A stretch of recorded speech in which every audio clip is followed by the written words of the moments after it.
Hello বন্ধুরা, তোমরা সবাই কেমন আছো? আশা করি সবাই ভালো আছো। আমিও ভালো আছি। পুরো ভিডিওটা দেখার জন্য অনুরোধ রইল সবার কাছে। আমরা বাঙালি, আমাদের ঠাকুর দেখা কবে শেষ হবে আমরা নিজেরাই জানি না। দশমী পেরিয়ে আজকে একাদশী। ঠাকুর দেখা শুরু হয়েছে সেই আমাদের মহালয়া থেকে। আজকেও চলে এসেছি বাবা মাকে নিয়ে ঠাকুর দেখতে, কল্যাণী আইটিআই মোড়ে।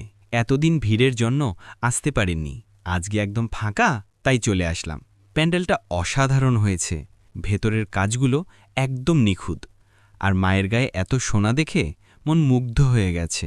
মা দুর্গার কাছে একটাই প্রার্থনা করব, সবাইকে ভালো রেখো, সুস্থ রেখো। সামনের বছর যাতে আর এত বৃষ্টি না হয়।